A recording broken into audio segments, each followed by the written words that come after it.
Hello book buddies, कैसे हैं आप सब? I hope all of you doing great. देखिए दोस्तों, हम में से हर एक इंसान की ख्वाहिश होती है कि उसके पास ज्यादा से ज्यादा पैसे हो, दौलत हो, वेल्थ हो, ताकि वो अपनी जिंदगी की हर ख्वाहिश को पूरी कर सके। चाहे वो अच्छा घर है, अच्छी गाड़ी है, अच्छी घड़ी है, अच्छे कपड़े हैं, वर्ल्ड टूर है, वगैरह वगैरह।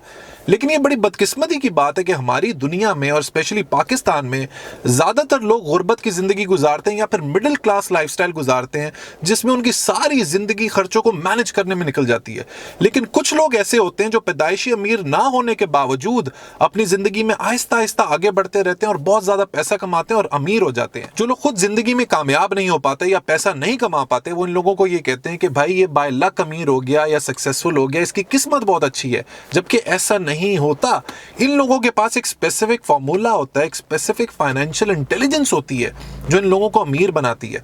आज की वीडियो में हम इसी सीक्रेट फॉर्मूला के बारे में बात करेंगे और मैं आपको बताऊंगा कि पैसे को आप किस तरीके से मैनेज करें कि आप भी लखपति और करोड़पति बन जाएं। सो आज की वीडियो आपके लिए बहुत इंपॉर्टेंट है, क्रिटिकल है, बिकॉज यू नेवर नो कि आज की वीडियो देखने के बाद आपकी लखपति बनने की जर्नी स्टार्ट हो जाए। सो मेरे साथ बने रहिए और चैनल को सब्सक्राइब करना और बेल आइकन दबाना मत भूलिए। Let's be back.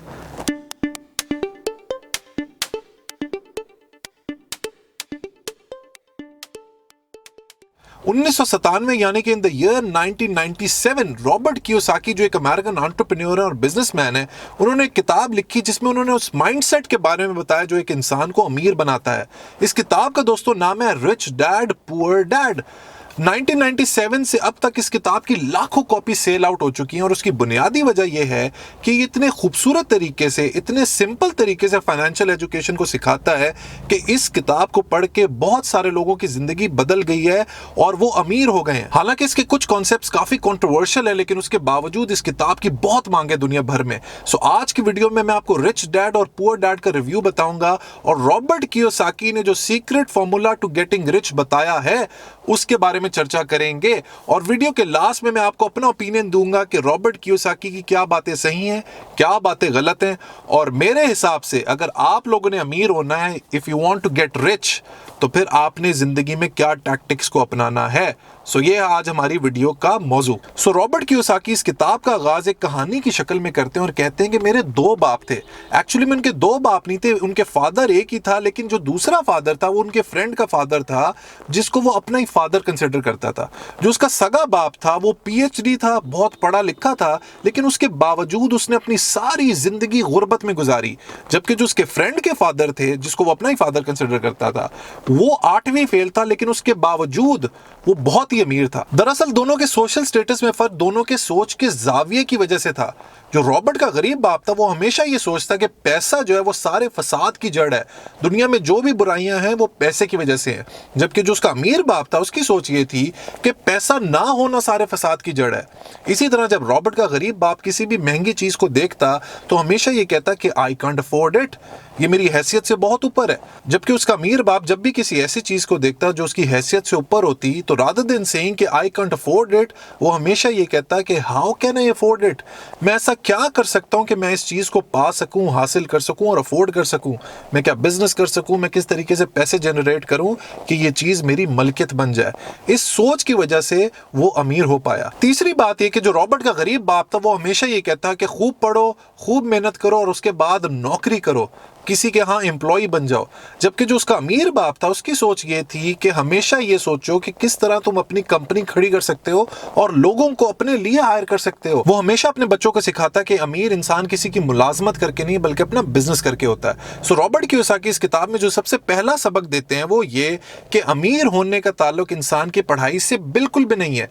इंसान अमीर अपनी डिग्री से या क्वालिफिकेशन से नहीं बल्कि अपने माइंडसेट से होता है। अगर आपकी सोच, आपका माइंडसेट पैसे कमाने वाला होगा तो आप जरूर पैसा कमाएंगे। अगर आप एक लैगार्ड होंगे, लेजी होंगे, प्रोक्रेस्टिनेटर होंगे, तो चाहे आप कुछ भी कर लें, जितनी मर्जी डिग्री हासिल कर लें, पीएचडी कर लें, आप कभी भी पैसा नहीं कमा पाएंगे और सक्सेसफुल नहीं हो पाएंगे। इस बात का ताल्लुक लॉ ऑफ अट्रैक्शन से भी है। लॉ ऑफ अट्रैक्शन ये कहती है कि अगर आप जिंदगी में किसी चीज के बारे में ऑब्सेस्ड हैं, you are passionate about something, you are crazy about something, किसी चीज का आपको जुनून है, दीवानापन है, आपकी मैडनेस है, तो ये हो ही नहीं सकता कि आप उस चीज को अपनी जिंदगी में ना हासिल कर सके। लॉ ऑफ अट्रैक्शन हर वो चीज को आपके सामने ले आती है जिसकी आपको चाहत होती है। अगर आप अमीर बनना चाहते हैं तो आप अमीर हो जाएंगे, अगर आप कंपनी का सीईओ बनना चाहते हैं तो आप सीईओ बन जाएंगे, अगर आप दुनिया ट्रैवल करना चाहते हैं तो आप दुनिया भी ट्रैवल कर लेंगे। शर्त यह है कि आपने उस चीज के बारे में सोचना है। You have to be obsessed about it, you have to be passionate about it, and you need to take the right steps. ये नहीं होगा कि आप सारा दिन डे ड्रीमिंग करते रहेंगे और उसके बाद कहेंगे कि मैं कंपनी का सीईओ बन जाऊंगा। ऐसा नहीं होता। दूसरी बहुत ही इंपॉर्टेंट बात जो रॉबर्ट कियोसाकी इस किताब में बहुत ही स्ट्रांगली एडवोकेट करते हैं वो ये कि हमारे स्कूल्स, कॉलेजेस और यूनिवर्सिटीज में सब कुछ पढ़ाया जाता है। हर कॉन्सेप्ट के बारे में बताया जाता है, चाहे वो फिजिक्स है, केमिस्ट्री है, बायोलॉजी है, मैथमेटिक्स है, सोशल स्टडीज है। लेकिन एक चीज जो नहीं पढ़ाई जाती वो है फाइनेंशियल लिटरेसी। स्टूडेंट्स थ्योरी बताई जाती है लेकिन उसकी प्रैक्टिकल एप्लीकेशन नहीं बताई जाती। प्रोफेशनल लाइफ में जो स्किल्स इंपॉर्टेंट हैं, जो कॉन्सेप्ट्स इंपॉर्टेंट हैं, वो एकेडमिक लाइफ में पढ़ाई ही नहीं जाते। हमारे जो स्कूल्स हैं, कॉलेजेस हैं और यूनिवर्सिटीज हैं वो टोटली पैरेलल चलते हैं हमारे प्रोफेशनल स्ट्रक्चर के अगेंस्ट। जो स्किल्स हमें चाहिए कामयाब होने के लिए या पैसा कमाने के लिए, उनका हमारी स्कूलिंग से, हमारी यूनिवर्सिटी एजुकेशन से कोई ताल्लुक नहीं है। इसकी बहुत ही जबरदस्त मिसाल है हमारी कराची की मेमन कम्युनिटी। मेमन जो है वो बड़े अमीर होते हैं और उनकी बड़ी जबरदस्त बिजनेस सेंस होती है। ये बिजनेस सेंस ना उन्हें स्कूल में सिखाई जाती है और ना ही किसी यूनिवर्सिटी में, बल्कि बचपन से ही वो इस फाइनेंशियल लिटरेसी के साथ बड़े होते हैं। सो रॉबर्ट कियोसाकी का कहना यह है, जो बॉटम लाइन है वो ये है कि आपका अमीर होना आपकी पढ़ाई से इसका कोई ताल्लुक नहीं है। अगर आप अमीर होना चाहते हैं तो आपके पास वो माइंडसेट और वो सोच होनी चाहिए। अब जो नेक्स्ट कॉन्सेप्ट है उसको अगर आप समझ गए, वो इतना जबरदस्त है और वो इतना सिंपल है कि अगर आप उसको समझ गए तो आई कैन गारंटी यू कि अगर आप करोड़पति नहीं तो लखपति तो जरूर अपनी जिंदगी में बन जाएंगे। इस रूल को रॉबर्ट कियोसाकी कहते हैं 5 point rule of financial literacy. ये रूल इतना सादा है, इतना सिंपल है कि कोई भी इंसान इसको समझ के अपनी जिंदगी में इंप्लीमेंट कर सकता है। सो इसके जो 5 एस्पेक्ट्स हैं वो हैं income, expense, assets, liabilities and cash flow. ये 5 चीजें मिलकर बनाती हैं 5 point rule of financial literacy. अब इन पांचों को डिस्कस करते हैं। इनकम और एक्सपेंस तो इट्स वेरी ऑब्वियस। इनकम हर वो चीज है जो आपको पैसा कमा के देती है और एक्सपेंस जो आपका खर्चा होता है वो एक्सपेंस होता है। एसेट्स और liabilities are the main things. ये दो कॉन्सेप्ट्स जो हैं आपके समझने के लिए बहुत जरूरी हैं क्योंकि इनकी जो डेफिनेशन है जो आप कॉमर्स में पढ़ते हैं या जो अकाउंटिंग में पढ़ते हैं उससे बिल्कुल मुख्तलिफ है। एसेट्स रॉबर्ट कियोसाकी कहते हैं कि हर वो चीज जो आपकी जेब में पैसा डाले वो आपका एसेट है और हर वो चीज जो आपकी जेब से पैसा निकाले वो आपकी लायबिलिटी है। अब कितनी अजीब और गरीब सी बात है। इस बात से आपके कुछ मेजर कॉन्सेप्ट्स हिल के रह जाएंगे। फॉर एग्जाम्पल, अक्सर लोग समझते हैं कि प्लाट ते कोठी, पंजाब में वैसे प्लाट ते कोठी का बड़ा क्रेज है जोक्स असाइड। अक्सर लोग ये समझते हैं कि प्लॉट और कोठी लेने से या कोई लैंड लेने से या रियल एस्टेट लेने से उनका एक एसेट बन गया, जबकि कियोसाकी ये कहते हैं कि इससे आपकी जेब से पैसे निकले इस वजह से ये आपका एसेट नहीं है। इसी तरह लोग गाड़ी लेते हैं और समझते हैं कि ये हमारा एसेट है, हालांकि ये बिल्कुल ऐसा नहीं है क्योंकि उस गाड़ी को लेने के लिए आपने खर्चा किया और उसके बदले में गाड़ी ली। कियोसाकी ये कहते हैं कि कोई भी चीज आपका एसेट तब बनता है जब वो आपकी जेब में पैसे डाले। सो अगर आपने अमीर होना है तो आपने अगर कोई प्लॉट लिया या कोई घर लिया है तो उस घर को जब आप रेंट पे देते हैं उससे जो इनकम आती है वो इनकम आपको अमीर बनाती है।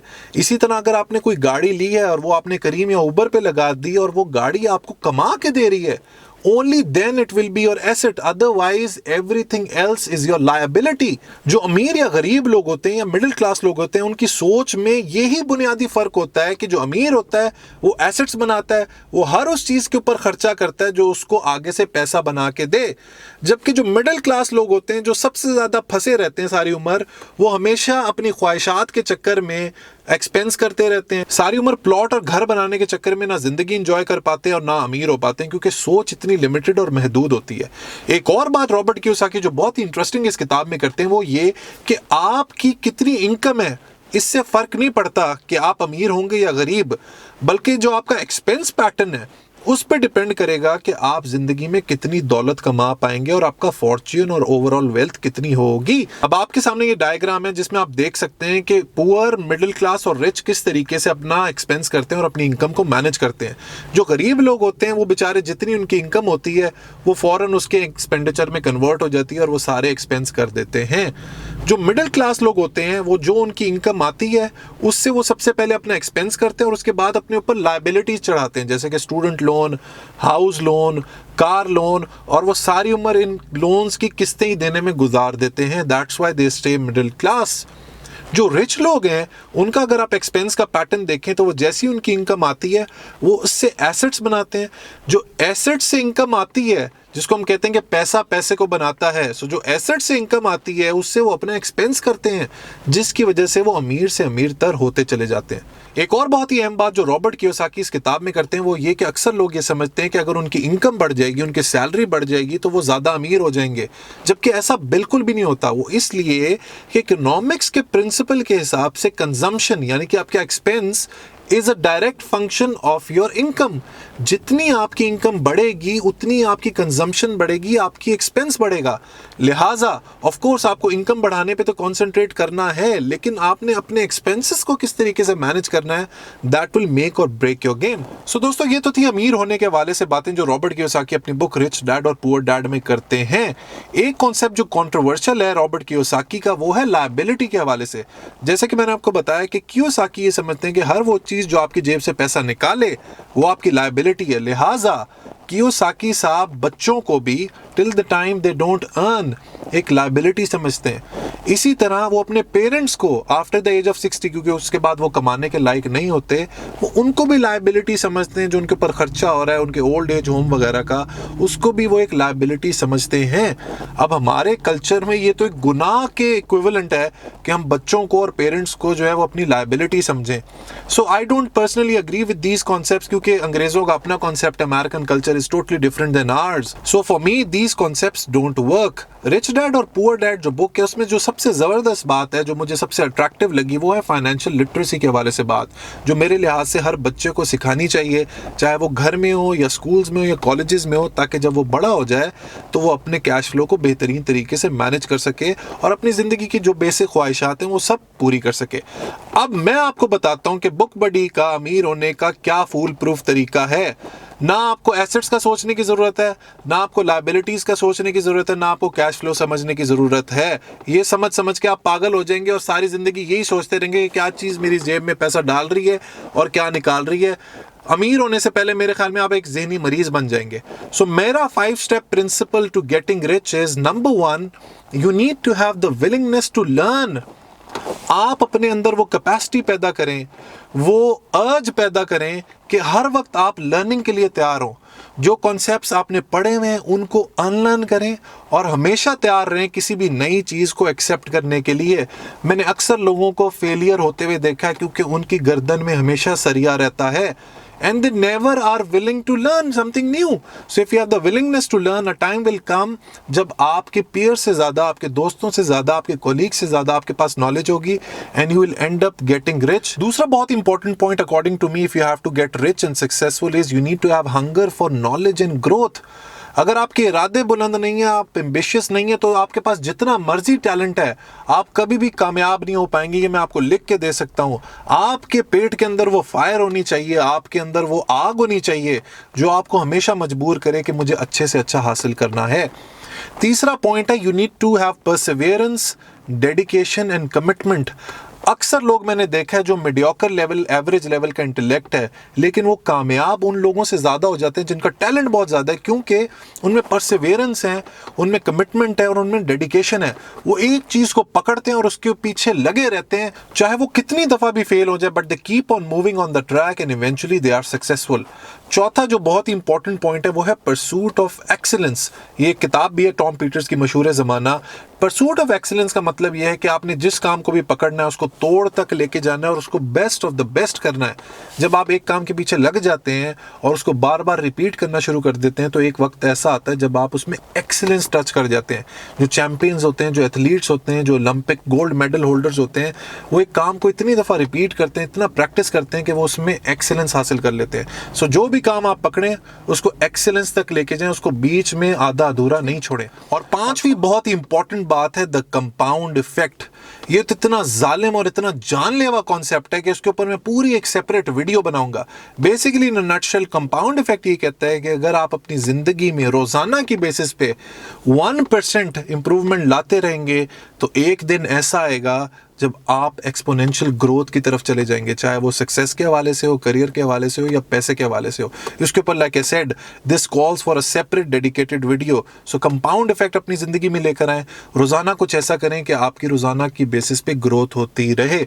अक्सर लोग लाइक आई सेड फेलियर इस वजह से हो जाते हैं कि they are not consistent, they are not determined and they don't follow the compound effect. 2 दिन या 4 दिन किसी चीज को एग्जीक्यूट किया और उसके बाद उसको आधा अधूरा छोड़ दिया। सो दोस्तों दैट्स इट फॉर टुडे। ये था रिच डैड और पुअर डैड का रिव्यू। अगर आपको वीडियो पसंद आई हो तो लाइक बटन जरूर प्रेस कीजिएगा, मुझे अपना फीडबैक दीजिएगा कमेंट सेक्शन में, और मुझे ये भी बताइएगा कि अगली किस किताब का मैं रिव्यू करूं। अंटिल नेक्स्ट टाइम दोस्तों, let's read, learn, progress and self actualise. Let's read Pakistan.